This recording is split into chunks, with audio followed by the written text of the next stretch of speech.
আমরা আপনাদেরকে 5টি আলটিমেটাম দিচ্ছি। 1 নাম্বার, ত্রয়োদশ জাতীয় সংসদ নির্বাচনকে সুষ্ঠু, অবাধ এবং নিরপেক্ষ করার লক্ষ্যে লেভেল প্লেইং ফিল্ড তৈরি করতে হবে। দ্বিতীয়ত, 2রা ফেব্রুয়ারির মধ্যে শতভাগ অস্ত্র উদ্ধার করে মাঠে থাকা সকল অবৈধ অস্ত্র উদ্ধার করে নিয়ে আসতে হবে এবং জনগণের জানমালের নিরাপত্তা সম্পূর্ণরূপে নিশ্চিত করতে হবে। তৃতীয়ত, সেনাবাহিনীর মাধ্যমে এলাকা ভিত্তিক অপারেশন পরিচালনা করতে হবে। অস্ত্র উদ্ধার শুধু নয়, যারা চাঁদাবাজি, টেন্ডারবাজি, সন্ত্রাসী, আধিপত্য তৈরি করছে এবং নির্বাচনকে নিয়ে যে সকল ষড়যন্ত্র হচ্ছে, বহির্বিশ্বের টাকা পেয়ে যারা নির্বাচনকে ভেঙে দিতে চাচ্ছে, তাদের বিরুদ্ধে সরকারকে পদক্ষেপ নিতে হবে।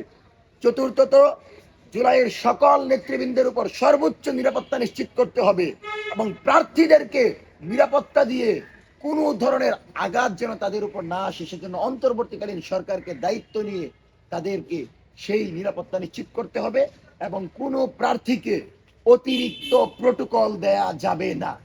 কোনো দলের কোনো প্রার্থীকে এককভাবে অতিরিক্ত প্রোটোকল দেওয়া যাবে না। সে যদি সারা জীবন বিদেশ থেকে এসে টাকা পয়সা নিয়ে বাংলাদেশে প্রধানমন্ত্রীর মতো প্রোটোকল নিয়ে ঘুরে, আমরা মনে করি সেটাও লেভেল প্লেইং ফিল্ডের জন্য হুমকি।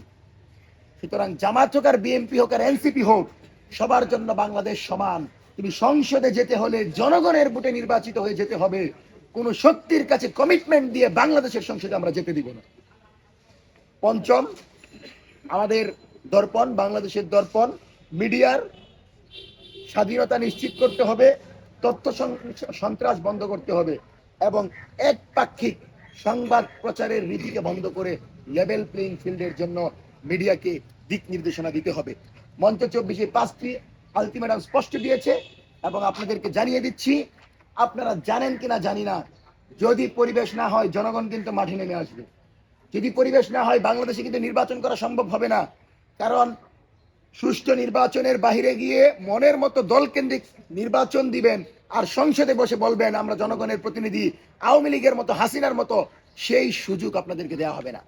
হাসিনাকে যেভাবে বাংলাদেশ থেকে তাড়ানো হয়েছে, যদি কোনো ফ্যাসিবাদী নির্বাচনের মাধ্যমে সংসদে 300 আসনে আপনারা বিজয়ী হন, 300 আসনে যারা যাবে, এদের একজন যদি ফ্যাসিবাদী কোনো কাঠামো তৈরি করে, এদের একজন যদি আওয়ামী লীগের কোনো পৃষ্ঠপোষকতা করে, তাহলে এদেরকে সংসদ থেকে কিভাবে বের করে বাংলাদেশের জনগণের সামনে রেখে বিচার করতে হয় সেটা আমাদের জানা আছে।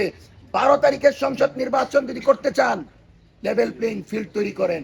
লেভেল প্লেইং ফিল্ড ছাড়া 12 তারিখে বাংলাদেশে কোনো নির্বাচন হবে না। আমাদের রক্তের উপর দিয়ে দাঁড়ানো ইন্টারিমকে আমরা এক বিন্দু ছাড় দিব না। যদি তারা এক দল কেন্দ্রিক কোনো নির্বাচনের দিকে যায়, তারা যদি এক 11 নির্বাচনের দিকে যায়, সুতরাং এই বিষয়গুলোকে আমলে নিয়ে সরকার দ্রুত সময়ে পদক্ষেপ নেবে, সে আশাবাদ ব্যক্ত করে মঞ্চ 24-এর আজকের সংবাদ সম্মেলন এখানে সমাপ্ত করছি।